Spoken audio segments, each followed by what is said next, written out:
اللهم صل على سيدنا محمد يا رب صل وسلم دائما أبدا على حبيبي. جھٹلانے والوں کی اطاعت نہ کریں، جو اللہ کے منکر ہیں نا ان کو فالو مت کرو. آج ہم کس کو فالو کرتے ہیں؟ غیروں کو، انگریزوں کو، غیر مسلموں کو. ہر چیز میں ان کا حوالہ دیں گے. اللہ کہتے ہیں وہ تو قیامت کے منکر ہیں، قیامت کا انکار کرتے ہیں، آخرت پر یقین نہیں رکھتے. تو ان کی جو ترجیحات ہیں اور تمہاری ترجیحات، وہ تو فرق ہوگا نا اس میں. دیکھو کل میں ایک جگہ بیٹھا ہوا تھا، ہمارے ایک دوست ہیں، اللہ ان کی عمر میں برکت دے، وہ کسی کمپنی کو ورک شاپ کروا رہے ہیں. ٹائم لینڈر والوں کا نام سنا ہوگا نا، سلیمان احمد صاحب. وہ کسی کمپنی کو ورک شاپ کروا رہے تھے. تو وہ انہوں نے بتائی ایک بات، کہ مجھے بتائی کارگزاری میں، کہ کمپنیوں کا جو بنیادی مقصد ہے نا، وہ سب میں ایک ویژن لکھا ہوتا ہے کہ پروفٹ کمانا. کمپنی کا مقصد کیا ہے؟ پروفٹ کمانا. جو کمپنی پروفٹ نہیں کمائے گی اس کو باقی رکھتے ہیں؟ بولو نا بھائی، نہیں. اور جو مسلمان ہوگا نا اس کا پتہ ہے کیا مقصد ہوگا؟ وہ جب کمپنی بنائے گا تو اس کا مقصد پروفٹ نہیں ہوگا، اس کا مقصد آخرت ہوگا. پروفٹ وہ اس لیے کمائے گا تاکہ اس پروفٹ کو کسی بڑے مقصد میں لگایا جا سکے جو آخرت میں کام آئے. اس کو میں آسان زبان میں سمجھاتا ہوں. کافر بھی پیسہ کماتا ہے، ہم بھی کماتے ہیں، کیا خیال ہے؟ پیسہ تو دونوں کماتے ہیں بھائی. ہندو بھی کمائے گا، سکھ بھی کمائے گا، ہم بھی کمائیں گے. ہندو کماتا ہے پیٹ بھرنے کے لیے، مزے اڑانے کے لیے. ہم کیوں کماتے ہیں؟ اس لیے کماتے ہیں کہ اللہ تعالیٰ کو اوپر والا ہاتھ نیچے والے ہاتھ سے، بولو نا، پسند ہے. مانگنے والا اللہ کو پسند نہیں ہے، خرچ کرنے والا پسند ہے. کیوں پسند ہے؟ اس لیے کہ خرچ کرنے والا اللہ کی مخلوق پہ بوجھ نہیں بنتا، بلکہ اللہ کی مخلوق کو فائدہ پہنچاتا ہے. سر اٹھا کے جیتا ہے، اس کا سر جھکتا ہے تو کس کے سامنے؟ اللہ کے. اللہ چاہتے ہیں میرے غلام بنو. تبھی تو حدیث میں فرمایا جو ایمانداری سے تجارت کرے گا قیامت میں پیغمبروں اور صدیقین کے ساتھ ہوگا. کتنا بڑا مقام. اس کی کوئی فضیلت نہیں ہے جو کاروبار چھوڑ کے بیٹھا ہو، اس کی اسلام میں کوئی فضیلت نہیں ہے. اس کو رہبانیت کہا گیا ہے. رہبانیت جو عیسائیوں میں ہوتا تھا نا، پادری پن، رہبانیت پتہ ہے کسے کہتے ہیں؟ دنیا چھوڑ دینا. تو رہبانیت کو برا سمجھا گیا ہے اسلام میں. دنیا چھوڑنی تھوڑی ہے. یہ دنیا تو اللہ نے پیدا انسانوں کے لیے کی ہے. چھوڑ کے جنگل میں نکل گئے تو جنگل میں تو جانوروں کے لیے ہیں، وہ انسانوں کے لیے تھوڑی ہیں. لیکن مسلمان کے سامنے ایک ہدف ہوتا ہے. اور آسان مثال دوں، پیچیدگی میں جا رہے ہیں آپ لوگ، اور آسان مثال دیتا ہوں. یہ تو کئی دفعہ بیانات میں دے چکا ہوں لیکن دوبارہ آ جائے گی تو اچھا ہے. ایک حدیث میں آتا ہے ایک صحابی درخت لگا رہے ہیں.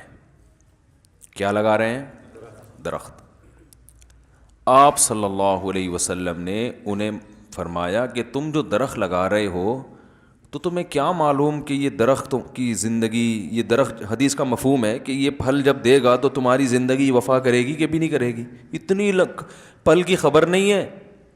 اور پلاننگ اتنے سال کی، 5 سال تو کم از کم لگتے ہیں کھجور کے درخت کو. پتہ کل کا نہیں ہے اور پلاننگ ہو رہی ہے 5 سال بعد. کتنے سال کی؟ 5 سال بعد کی پلاننگ. او بھائی یہ تو بڑا مشکل، یعنی یہ تو آپ صلی اللہ علیہ وسلم نے اس کو پسند نہیں کیا. 2 منٹ لگتے ہیں انسان کو مرنے میں. یہ جو جتنے لوگ مر چکے ہیں نا، ان میں سے کسی کا بھی پہلے سے مرنے کا پروگرام نہیں تھا. ہم سمجھتے ہیں یہ تو مر گئے تو ان کا تو پروگرام تھا جانے کا، ہمارا چونکہ ہے نہیں تو ابھی ہم تھوڑا زندہ رہیں گے. یہ تو مرنے کے بعد آدمی کہتا ہے یار میرا تو اس طرح کا کوئی پروگرام نہیں تھا، یہ ہوا کیا ہے میرے ساتھ. حقیقت بتا رہا ہوں. میرے پاس تو ڈاکٹر آتے ہیں نا بڑے بڑے فیلڈ کے، بھائی موضوع چینج نہ ہو جائے ذرا گچی سے پکڑ کے رکھنا، بڑے بڑے ڈاکٹر بھی ملاقاتیں ہوتی ہیں، میں تو نچوڑتا ہوں، ڈاکٹر آ کے پریشان ہوتا ہے کہ میں اس سے ملنے آیا ہوں تو یہ الٹا یہ مجھ سے مل رہا ہے. بھائی ہم تو کہتے ہیں بھائی علم جہاں سے ملے، چاہے وہ کوئی پائلٹ ملنے آئے گا نا، وہ ایئر فورس کے پائلٹ بھی آتے ہیں بعض دفعہ، ہم اس کو جہازوں میں نچوڑ لیتے ہیں، وہ حیران ہوتا ہے یار یہ کیا انجینئر بن رہے ہو، کیا کر رہے ہو. بچپن سے مجھے شوق ہے، ابھی نہیں صرف بچپن سے، کہ جو جس فیلڈ کا ماہر ہے اس کو اس سے وہ معلومات. اور سب سے اوتھینٹک معلومات یاد رکھو، کسی بھی چیز کی اگر لینی ہے تو کتابوں سے نہیں ملے گی، اس فن کے ماہرین سے ملے گی، کیونکہ کتاب سمجھنا بھی اس فیلڈ کے ماہر کا کام ہے. عام آدمی کتاب سے دھوکے میں آتا ہے. نہیں یاری بات میرا خیال ہے. اب آپ میڈیکل سائنس کی کتابیں پڑھ کے علاج کرو نا تو قبرستان بھرنے کے علاوہ کچھ بھی نہیں حاصل ہوگا. آپ نے کہا کہ میں ڈاکٹر کے پاس کیوں جاؤں، میڈیکل سائنس کی کتابیں پڑھتا ہوں، میں پیناڈول کا یہ فارمولہ ہے، اس میں یہ کیمیکل استعمال ہوا ہے، یہ درد تو چلو ہم بھی وہ کیمیکل خرید کے بالٹی میں ملاتے ہیں اور تھیلیوں میں بھر بھر کے لوگوں کو پلانا شروع کر دیتے ہیں، تو مریں گے نا لوگ. تو بھائی اس کا طریقہ یہ ہے کہ کتاب معاون مددگار تو بنتی ہے، لیکن جب اس کا علم لینا ہے تو اس کے ماہر کو کے پاس چلے جاؤ. اس نے اپنی زندگی کھپا دی ہے اس کام میں، تو آپ کو کھپانے کی کیا ضرورت ہے؟ کیا خیال ہے بھائی؟ اس کے علم سے فائدہ ہو. وہ ڈاکٹر بنا اس لیے کہ آپ کو ٹینشن سے بچا لیا اس نے. آپ کسی اور کام میں ٹینشن، اپنی صلاحیت خرچ کرو نا. سارے کاموں میں ایک انسان کو مہارت ہو سکتی ہے کہ ڈاکٹر بھی بنے، بڑا حکیم بھی بنے، پلمبر بھی بنے، اور میکینک بھی بنے، اور الیکٹریشین بھی بنے. بھائی آپ ایک چیز میں مہارت پیدا کرو، باقی میں کام ہو تو اس کے ماہرین سے رابطہ کر لو. آپ ڈاکٹر بن گئے، الیکٹریشین نہیں ہو آپ، تو پنکھا کس سے لگواؤ گے آپ؟ الیکٹریشین سے. اب آپ کو نہیں، چونکہ پنکھا بھی میں خود ہی لگاؤں گا، تو اب پنکھے کے بارے میں کتابیں پڑھ رہے ہو، وائر کے بارے کہ وائر کیسے جوڑی جاتی ہے، یوٹیوب پہ سرچ کر رہے ہو کہ وائر کیسے جوڑی جاتی ہے، بٹن کیسے لگایا جاتا ہے، اور وہ ارتھ کہاں سے ہوتا ہے. تو پاگل پنے کی بات ہے بھائی، آپ چھوڑو یار، یہ دنیا میں الیکٹریشین بھی تو ہیں، یہ کس لیے ہیں؟ آپ اپنے کام کو فوکس کرو.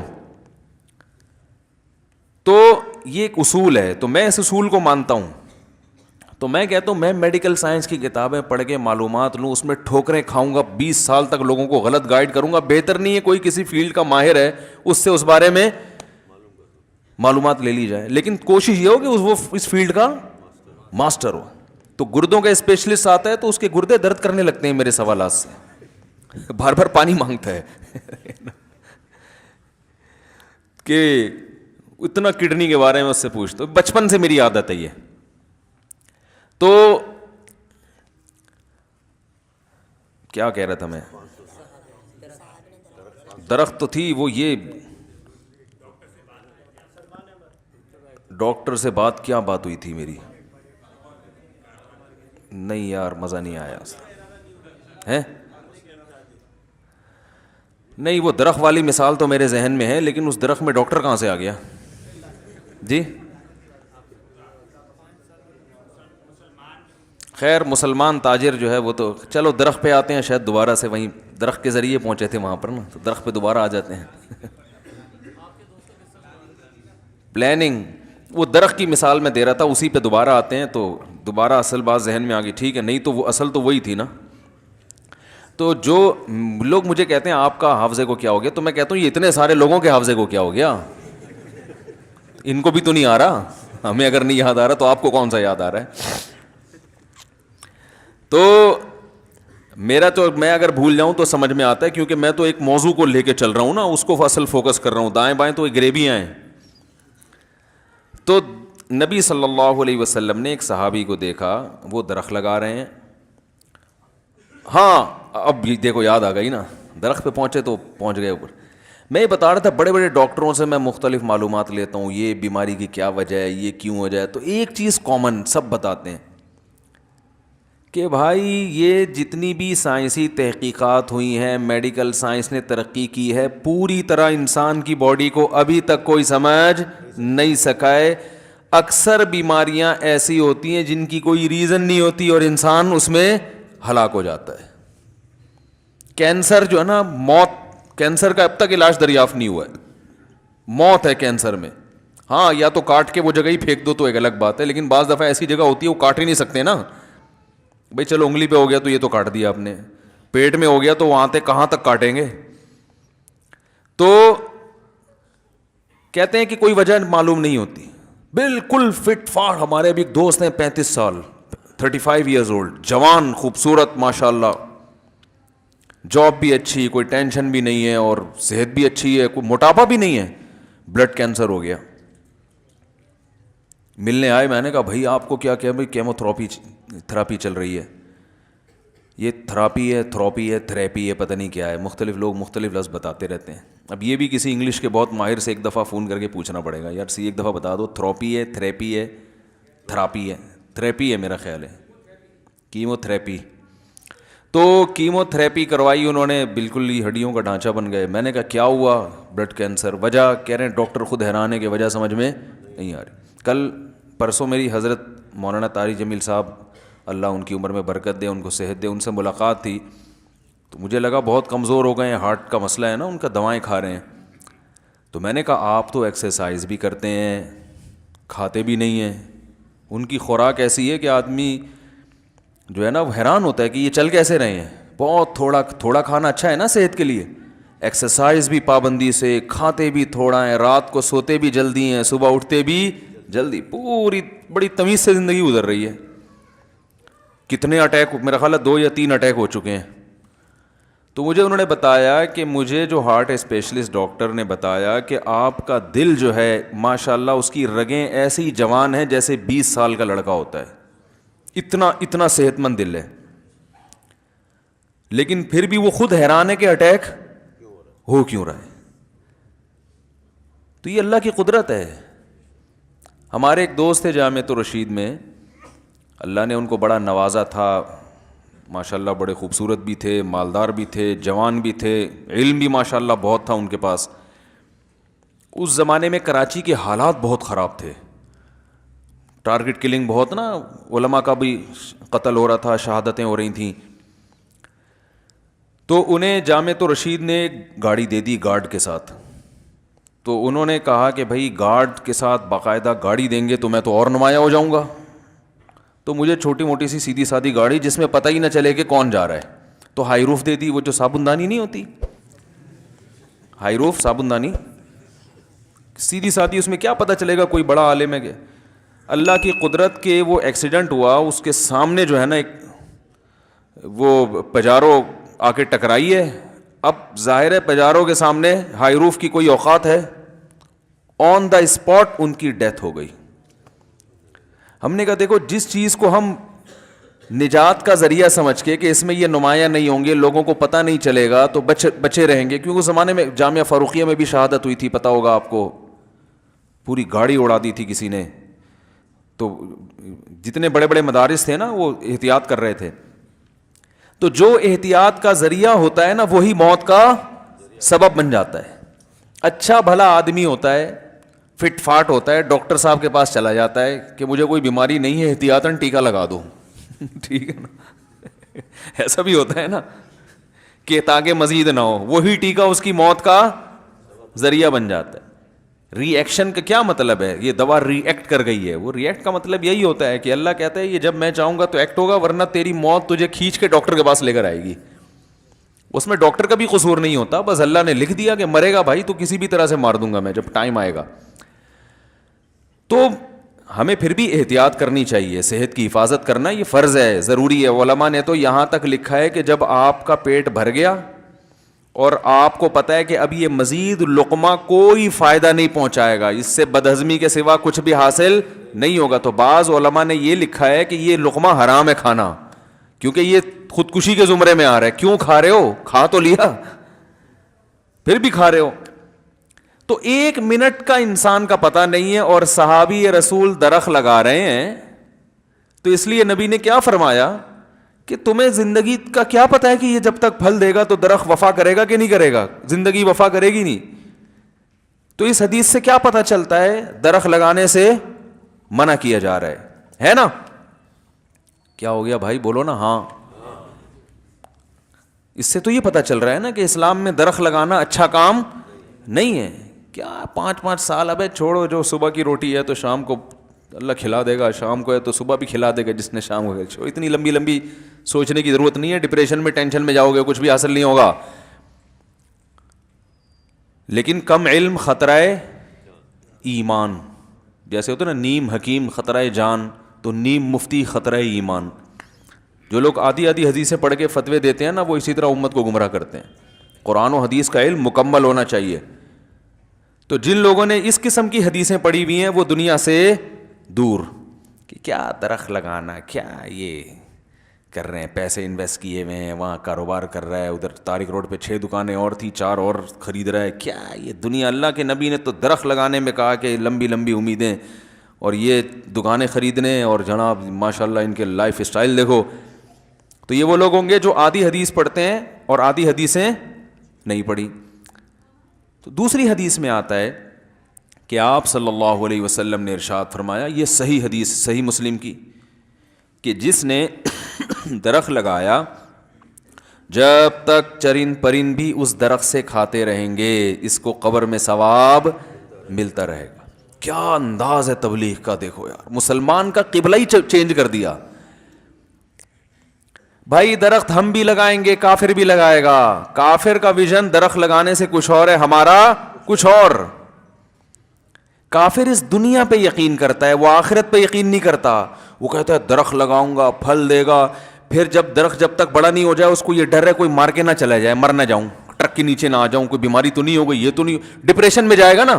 پھر درخت جب لگ گیا پھل نہیں دے رہا, یار یہ کوئی دم کرو, کوئی تعویذ ڈالو, کوئی بکرے ذبح کرو. یہی ہوتا ہے نا بکروں کے وہ منتیں چڑھاؤ, پھر پیر صاحب کے پاس جاؤ, پھر مزار پہ جاؤ, پھر بھائی یہ کیا ہو گیا, ہائی یہ کیا ہو گیا, یہ ہو کیوں نہیں رہا, یہ وہ تو پھر درخت سے پہلے مرے نا خودکشی یا ٹینشن سے مر جائے گا وہ.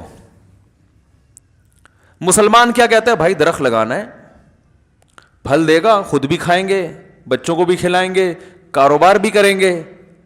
اور مر گئے, اگر لگانے سے پہلے مر گئے یا بڑا ہونے سے, درخت کے مکمل ہونے سے پہلے مر گئے, تو نیت کا ثواب بولو نا بھائی ملتا رہے. اور لگ گیا تو سبحان اللہ. مر بھی گئے تو کوئی بات نہیں, ہم پھل نہیں کھائیں گے, آگے نسلیں تو کھائیں گی نا. آخرت میں ذخیرہ ہو رہا ہے بھائی, چڑیا کو کھلانے میں ثواب مل رہا ہے, تو انسان کھائیں گے اور اس کے سائے کے نیچے رہیں گے, تو اور کیا چاہیے, اپنے بھی مزے اور مخلوق کو فائدہ پہنچانے کے بھی مزے. تو آخرت کے لیے اللہ نے مزے اڑانے پر پابندی نہیں لگائی ہے, لیکن وہ مزے جس کی اللہ نے اجازت دی ہے تاکہ آخرت خراب نہ ہو. مسلمان آخرت پہلے رکھتا ہے, دنیا بعد میں. بھائی بہت سے مزے اللہ نے ایسے رکھے ہیں کہ اس سے آخرت خراب نہیں ہوتی بلکہ آخرت میں فائدہ ہوتا ہے. تو وہ مزے تو اڑانے چاہیے نا جس سے نہ اللہ ناراض ہو رہا ہے بلکہ اللہ خوش ہو رہا ہے. یا ایھا الذین آمنوا کلوا من الطیبات, اے ایمان والو پاکیزہ چیزیں کھاؤ, اس سے فائدہ اٹھاؤ, یہ تو اللہ نے تمہارے لیے پیدا کی ہیں. تو ویژن میں فرق ہے. جو کمپنیاں ہیں نا ان کے ویژن کیا ہوتے ہیں, پیسہ کمانا, لیکن مسلمان کا تاجر کا ویژن کیا ہوگا, بھائی پیسہ کمانا تاکہ اس سے کوئی بڑا مقصد حاصل کیا جا سکے. پیسہ برائے پیسہ مقصد نہیں ہے, پیسہ کما کے کوئی بڑا مقصد حاصل ہو, وہ بڑا